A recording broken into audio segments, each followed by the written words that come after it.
Welcome to Wide Angle. The Rohingya issue is something that has been dominating the headlines, certainly in India on the diplomatic front for the last few weeks. A reason for this perhaps because the Home Minister had said that all Rohingya in India would be sent back, they would not be welcome. Now, how many of them are actual refugees who have been identified by the United Nations? What really is the nature of this crisis that is pushing them out of their own country in Myanmar? Statelessness, landlessness, homelessness, all wrapped up in the issues that confront this large group of people that today are being considered really nowhere's people, nobody's people. Joining us to talk about this, we have with us Mr. Vijay Nambiar. Ambassador Nambiar has just retired from the United Nations as special envoy on Myanmar to the Secretary General. Mr. Nambiar, thanks very much for being on Wide Angle today. You have actually had first-hand experience of the crises that the Rohingya face in Myanmar. Give us your perspective on why it has reached this situation today. Well, let me say that I was first involved with the Rohingya problem when the conflict sort of erupted in 2012. Got fairly serious, and there was large-scale violence in Mongdo particularly, and Ratidong and Butidong. And I was among perhaps the first foreigner to reach the place almost within 2 days of it happening. Now, this was seen in the context of the kind of complicated problem which has been going on for generations. But during the military regime, it had more or less been contained to some extent. Of course, it was also exploited by the military regime for their own purposes, but a large part of the communal problem in Myanmar affecting basically the Muslims was under control and occasionally used by the army. But once in the process of democratization, in a sense, released the worst stereotypes among the people of majoritarianism, and in fact that brought a whole kind of different attitude on the part of the Buddhist majority, particularly in Rakhine. And all kinds of developments took place over the last from 2012 onwards, and erupted into almost a kind of a large-scale violence. It was immediately, in a sense, it was controlled, but it also spread, and particularly the influence of the clergy, some elements of the clergy, also resulted in a radicalization of the Buddhists, and in some ways it also spread to other parts of the country. And they were in Mektila in June of 2012. There were further problems, and the government suddenly took note of this and realized that it had to do something. But politically, it became very difficult for the government to take action to settle. Basically, it was not really a religious problem; it was a citizenship problem. Right. The Rohingyas wanted citizenship. And over the years, even during Nevin's time, etc., the laws of citizenship were in a sense narrowed down effectively to exclude some of the Rohingyas. And while I would not want to simplify the situation, it's a very complex issue also, because there are 135 races in Myanmar, and by giving the status of an additional 136th racial group to the Rohingyas, they would be entitled to virtually a state and things like that. And that, in a sense, was what the Rakhine, the Buddhist Rakhines in Rakhine state suspected the Rohingyas of wanting to do. And this, even the nature of the nomenclature, etc., are complicated issues. But the fact of the matter is, even those who were citizens were slowly being disenfranchised and being declared non-citizens. And those there were some, of course, who were in a sense had come from across the border from Myanmar, from Bangladesh. Now, instead, there had been previous situations like this. Instead of looking at it in a sense with a view to tamping down the tensions, actually the tensions and the polarization increased.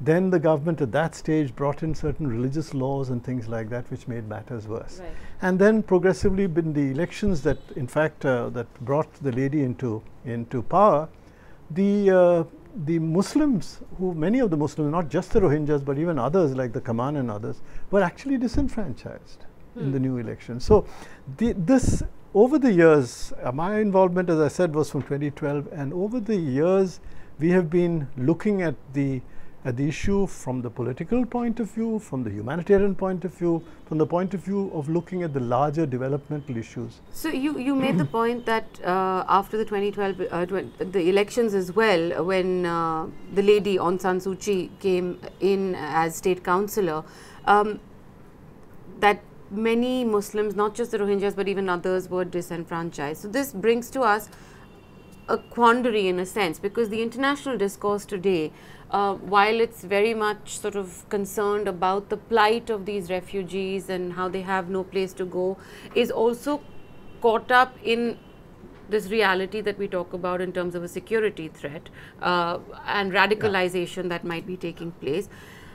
But the third aspect of that is that this argument, the radicalization argument, is something that Suu Kyi herself seems to have seized upon when she is being questioned on why, as an upholder of humanitarian values, she is not taking a more empathetic approach to these people. It's a point, because we have been consistently at the UN, we had been consistently telling the leadership, even under the previous government, that unless you resolve the problem, the humanitarian problems, the problems of the status of the Rohingyas in Rakhine State itself, this is bound to radicalize. We've been raising this issue with them time and again. And though the situation since last October has been quite different in a sense, it's not a situation of the Rohingya people, in a sense, facing an obdurate government which is not yielding its at least the basic humanitarian dignity and things like that. Now it has become actually a violent struggle by some organizations, in a sense, which have used this issue in order to almost I think in the late 40s there was a movement like this, but this is now radicalized to a degree where it's going to be very difficult. On the one hand, obviously the international community has condemned the attacks on the security forces, and you can understand that the security forces need to be able to address a security threat. But this is more than just a security threat, and it was a thing that was waiting to happen. The government and even the new government should have known. We've been telling them, the international community has been telling them. Addressing the question of the dignity of the individuals who were there, providing certain basic amenities to them, moving them away from the refugee camps and the internal IDP camps would have provided at least would have preempted them from actually moving away and creating a kind of sense of desperation. In a sense, these groups have actually exploited the sense of desperation of the Rohingyas over the last 4 or 5 years. Right. And it has radicalized, with the result that some of them say that these organizations like the Harakate Yaqeen or whatever, and what is called now the Arakan Rohingya Solidarity Army, they may have, of course, they may have to some extent compelled local population to join, but I mean, there were people who were desperate in any case. And so the images we see out of there are indeed images of absolute desperation and deprivation. Yes, I mean, yes. On both counts. It is clear that while on the one hand you can say that, of course, the lady, Daw Suu, has actually talked about what she calls an iceberg of misinformation. Now, it is true that there's a lot of misinformation that happens, but it happens on both sides. But while admitting that there is a lot of misinformation, the facts can easily be seen in terms of the large numbers of people, refugees who are pouring out into Bangladesh.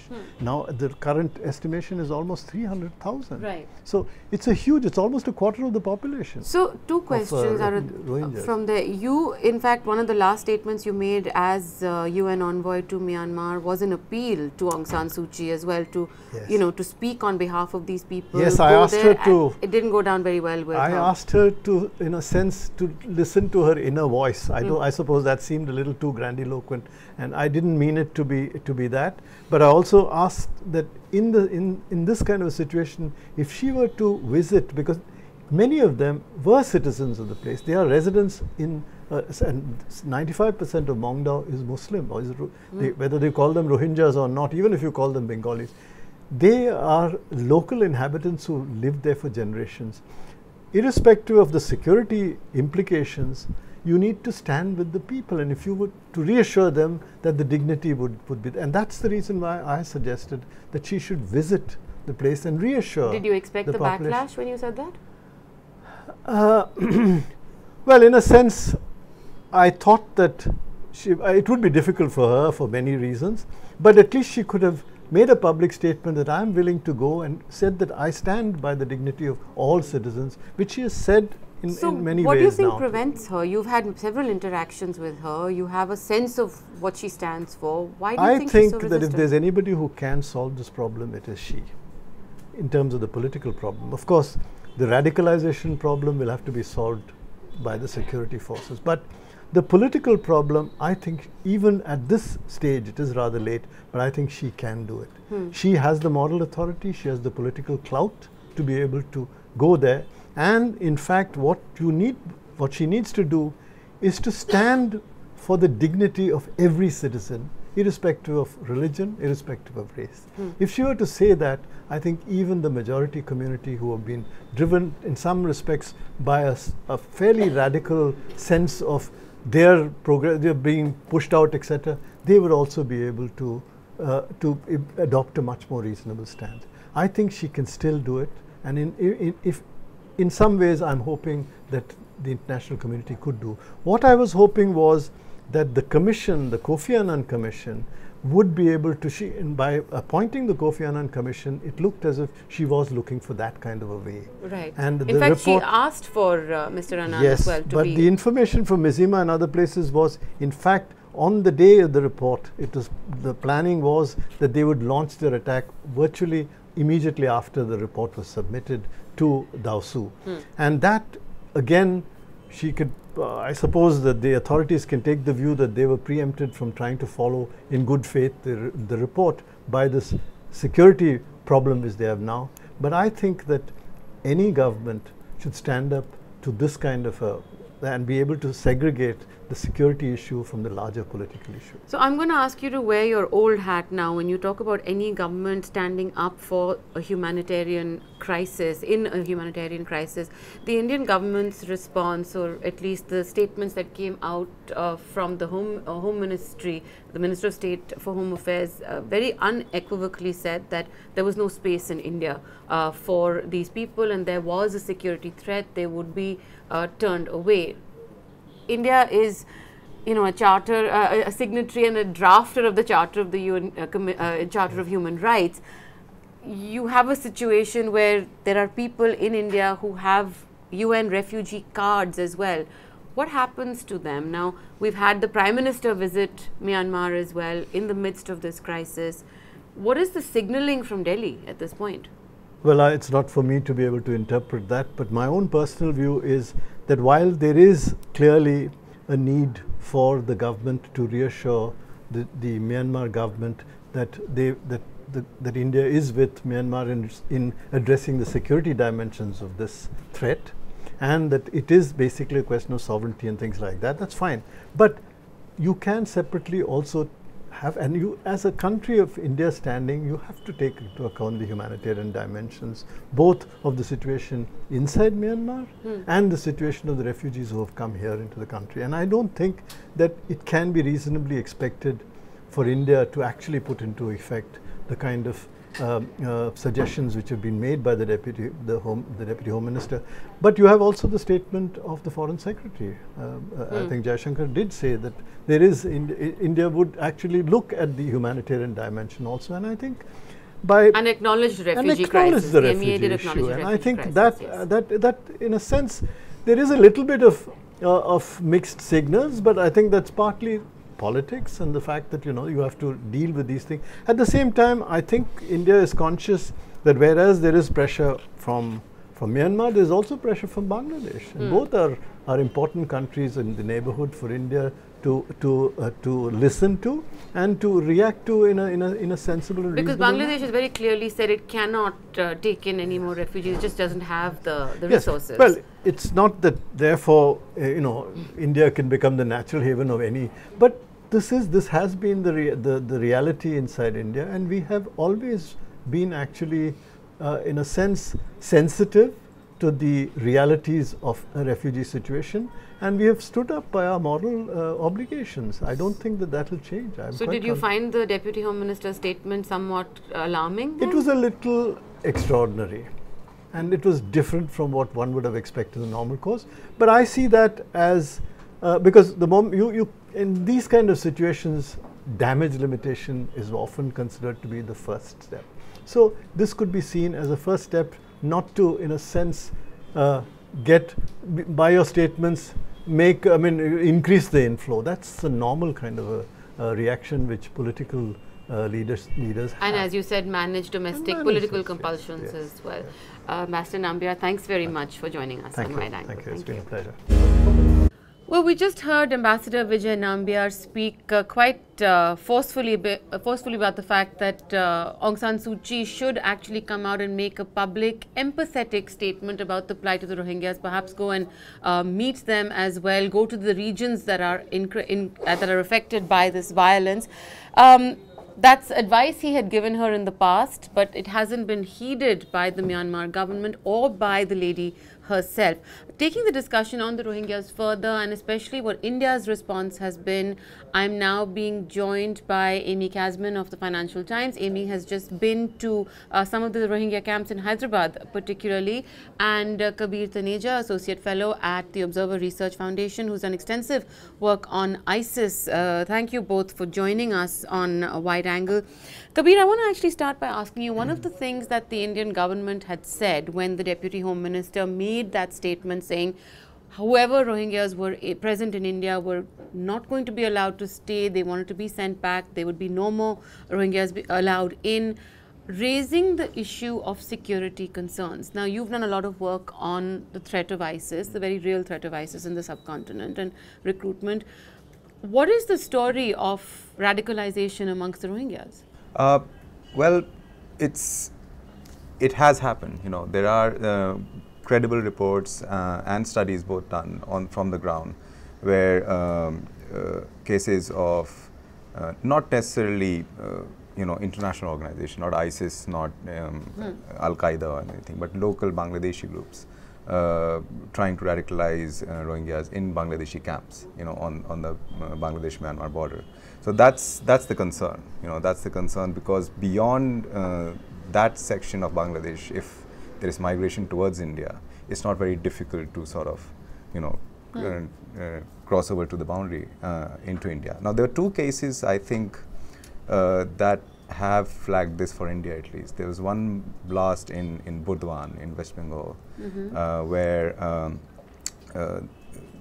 I think it was at a regional office of the Tenable Congress, and there was a lot of debate on who did it and why did it. And the political situation in West Bengal is also quite edgy. But it was then found that it's possible that it was done by a Rohingya militant, and it had nothing to do with either the Tenable Congress or any other political party. The second case that comes to mind. Can I ask a question? Sure. What would be the theory behind why a Rohingya militant would bomb a Trinamool Congress office? That's a good question, because if you read all the reports that came out of it, no one answers that question though. Right? They say it's done by, the probability is this. So no one has complete sort of thing that it's been done because of this cause. But the probability is that. So the case is not solved yet, it's still ongoing. So I think that's an interesting thing, and we'll take this to you, Amy, now, because as Kabir is pointing out, this is not a solved case by any stretch of the imagination, and yet it's a narrative which feeds into this larger discourse on security concerns that you're hearing coming out, not just frankly of the Indian government, but also the Myanmar regime has talked about security and terrorism. They've called the Rohingya, many of them, terrorists as well. And yet we're in this situation because you've gone to these camps in Hyderabad. There is a very, very grave humanitarian crisis that is taking place. And security concerns notwithstanding, there will be a conflict between security and a response to the refugees, and yet that response needs to be identified right now. Yeah, I mean, I think it's important to, you know, I'm not sure how many people here, I mean, of course the Indian government does, but like the general public really has a clear understanding of the kind of persecution that the Rohingya have been subjected to for decades and decades. And actually, what is kind of, if, you know, there obviously have been these attacks now against Burmese government, or sorry, Myanmar government, you know, posts there was a wave of attacks in October of last year, and there's now been this new attacks on August 25th. In some ways, I think, you know, it's perhaps surprising that such attacks haven't taken place earlier, given the extent of the kind of persecution and discrimination and violence that the Rohingya in Myanmar have actually been subjected to steadily over decades. And so now start to say, oh, your family has been here for 100 years, but you don't really belong here. I mean, it would be as if every Indian NRI in America whose parents have been there 2 generations were suddenly told, you don't belong here anymore, you've got to go. I mean, you know, migration has been happening through human history. You can't like dig back in the annals of time to try to figure out where did people originally come from, and you know, try to devise some test of racial purity over who belongs here. But since the 1980s, the Rohingyas have been steadily told, like, okay, you don't really live here, you're not one of our national races. So disenfranchised. They've been disenfranchised. They've been not recognized as citizens. When when Myanmar had its election, they were not permitted to vote, and they're just considered some kind of permanent residents. But so they've been, you know, restricted. Their movements have been restricted. Their ability to work has been restricted, and that is something that has been going on for decades. Right. So Kabir, I want to come back to what you're saying. I don't think what I saw the tweets that you had put out when the Home Ministry also made these statements, and you very categorically are urging the government here particularly to make a distinction between who might or might not be a security threat and who is a legitimate refugee who's got a card from the United Nations to identify them as refugees, saying that any responsible nation actually has a commitment towards these people and cannot turn them away. Yeah, absolutely. I mean, if you have refugees under the ambit of the United Nations, you cannot just tell them to go. You know, you have an obligation as a country that's looking to become a member of the United Nations Security Council. You know, you have big obligations. You portray yourself as South Asia's sort of big power, looking to become a power in Asia and the world. Then you cannot have very selective approach towards how you deal with A situation and a B situation. You know, there has to be some sort of commonalities over that. So, but you know, as they say, that usually foreign policy is an extension of domestic policy.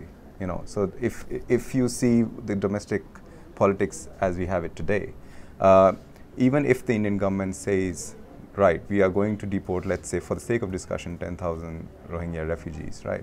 I don't think they're going to face a lot of problems. There's no pushback from the public. So even if they do that, now then it comes to the government whether they should do it or not. Yeah. Right. So unfortunately, the public discourse here is sort of tilting towards, even if deportation happens, you know, I don't think they're going to face any public outcry beyond the Delhi sphere, so to speak. And yet there was a statement by the Ministry of External Affairs that took cognizance of the refugee problem as well. So that was an interesting balancing act, if you will, between the Ministry of External Affairs and the Ministry of Home Affairs on the issue of refugees. But Amy, you made a very interesting point, and you said, you're right, you cannot go back into the annals of time and annals of history to decide who came from where. But having said that, if you look at the immigrant ban in the United States, for example, that took place as soon as Donald Trump took over the White House, that was also, we will not take these people as refugees because they come from places where there is a security threat and they could be potential terrorists. So in a sense, you're seeing that argument repeat itself across the globe. It is, and I mean, but I think there was a few differences. First of all, and I'm not defending the Trump policy because I was absolutely sickened by it. Yes, and you were very vocal about it as well. And yes. I also, and I was heartened, in fact, to see that, in fact, there was in America a huge public outcry. And I mean, a kind of unbelievably, at a time when one is feeling rather bleak about the developments in one's own country. But there was a public pushback. There was a huge public pushback. People flocked to airports. Lawyers went to airports to start giving their services for free for anyone who was expecting an arrival who somehow didn't arrive. They were there giving legal services. Sergey Brin, one of the founders of Google, who was himself a refugee to the United States, went to the San Francisco airport to join the protest against this policy. And of course, finally, the courts pushed back and said, you cannot do this. But there's also a difference. I mean, there was a few different things. There was one saying refugees can't come and we're going to ban anybody who's going to come. But of course, those people aren't actually physically in your country yet. So you can, of course, try to stop people from coming. I mean, not that you should, but it's one thing to stop people from arriving who aren't here. And throw people out who are. But they did. But Trump tried to do that also, right? That was the other part of the program, which said green card holders who are long-time legal permanent residents of the country, who are from these designated countries, if they leave or if they're outside the country, we're not going to let them back in. And I think that was an even bigger hue and cry in America because a lot of those people had jobs, they were part of prominent institutions, they have spouses and kids. But yes, you're seeing this tendency, in other countries. But yes, in America there was a pushback. Here, I don't think there would be any. And Kabir, the thing is, you're right. We all agree that there may not be a domestic pushback on something like this. But the point I was making is that security concerns have become, the primary reason or excuse, depending on what word you want to look for policy announcements like this. I mean, we're seeing it time after time. I mean, on the one hand, there is a security concern. On the other hand, there's a major humanitarian crisis. How do you reconcile this? That's very difficult to do. As I said, what is your narrative going to be? There's already a lot of disdain in India on Bangladeshi migrants. Right. So we see that in the Northeast all the time. Yeah, so we see that in the Northeast all the time. This is now being seen as an extra sort of responsibility on India that according to the popular narrative, if you talk to people, they'll say, why should we take it anyway? We already have so many people first. Second, we already have a lot of illegal migrants from Bangladesh anyway. So it is not technically India's responsibility to, take care of, these people, even if Bangladesh has 200,000 refugees right now. You made the point a little while ago, and I agree that if India wants a seat at the high table at the United Nations Security Council, it needs to also act as a responsible international player, regional player, and speak out on behalf of disenfranchised people, whether Indians or anywhere else in the region. That's one part of the argument. Amy, the UN has also, in a sense, condemned the Indian position on this and has said that it's deplorable and they're extremely concerned about where India is going with this argument. But we talked about the balancing act a little while ago. We've also seen the Prime Minister visit Myanmar. How is that being viewed by the West, for example? Because a lot of the Western narrative right now is also going to the extent of demanding Aung San Suu Kyi return her Nobel Prize, not just speak out on this, but there's a huge hue and cry. When you see the Indian Prime Minister go and shake hands with Suu Kyi, and in the midst of this crisis, what are the responses? Well, first of all, I think it's also important to note that a lot of the talk that came out of the Indian government about deporting, the Rohingyas actually predates this, the attack on August 25th, and this huge wave of people that have come out. I mean, nearly 300,000 people have fled their homes in just 2 weeks. That is astonishing. I mean, that's a massive flight of human beings. I am not sure that the Indian government has still, I would bet that the Indian government rhetoric about deporting the Rohingyas that are here already may taper off, because in the wake of this huge movement of people, India would be seen quite badly, you know, if it said, and not only that, but we're going to push out the ones that have already made their way here. So I think, you know, Modi, obviously, you know, India has always kind of tried to keep warm and friendly relations with the Myanmar government. I mean, even when Aung San Suu Kyi was in house arrest, and it was a reviled military dictatorship that was like isolated by most of the Western world and under economic sanctions, India refused to play to that script. India said, Myanmar is our neighbor. We have interests that overlap. Our national, you know, it's easy for you in the West to, you know, condemn and make self-righteous statements, but we actually have to deal with this country, and they have, you know, we need their help in certain issues. So India has always kind of trod its own path. I don't think that by Modi meeting Aung San Suu Kyi, I mean, she's not, I mean, she's under pressure, but she's still, I mean, you know, a person who commands a lot of respect in the West. And I don't think that's going to somehow play badly. But I do think that India, you know, given the events of the last couple of weeks, may have to think of kind of looking at a broader picture about what role is it going to play. Because, I mean, Bangladesh also must be struggling to cope with this huge tide of humanity. They've said that. And I think now the figures are about over 300,000 refugees who have fled just in 2 weeks. In 2 weeks. Adding to like 200,000 who are there already. Right. And out of them, India has anywhere between 40 and 55, 60,000. I mean, these are all guesstimates. I haven't seen any good sourcing of where these numbers come from. 16,500 supposed to be with the UN. 16,500 have been registered with the UN. They have told me that. Right. I mean, and we've reached a stage where, given the sort of crisis, the courts have asked the government what their response is going to be on the refugee crisis. But Kabir, in conclusion, tell me, you know, India is not that, in a sense, a member of the Convention on Refugees, but drafted the Charter on Human Rights. We're obviously a nation and a polity of contradictions when it comes to issues like this. Where do we go from here on this? What do you think is going to be the way forward? Because this is a crisis pressing at our door, and one that we have to deal with. I think when Modi was in Myanmar, he missed a big opportunity to publicly pressurize Aung San Suu Kyi to fix the situation within Myanmar. You know, that's where it needs to happen. Bangladesh, you cannot tell Bangladesh to stop a wave of people suddenly, you know.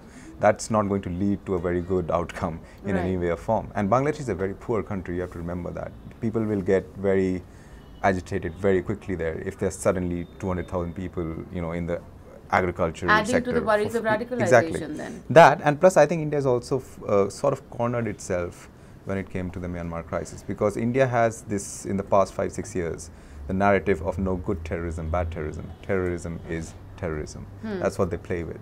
Now, Aung San Suu Kyi has said that they are fighting terrorists in Rakhine State. So when you have the Indian Prime Minister there, then it becomes very, you're sort of like in between a stone and a wall. Because if you suddenly say, well, no, they're not, you need to take care of it, and they're all, you know, innocent people running away, then you're moving away from that narrative that you've been peddling in Afghanistan, in your wider sort of foreign policy in the neighborhood. So I think they found themselves in a bit of a pickle in that sense. But they did miss an opportunity by not publicly pressurizing Aung San Suu Kyi by saying you have to fix the situation within Myanmar.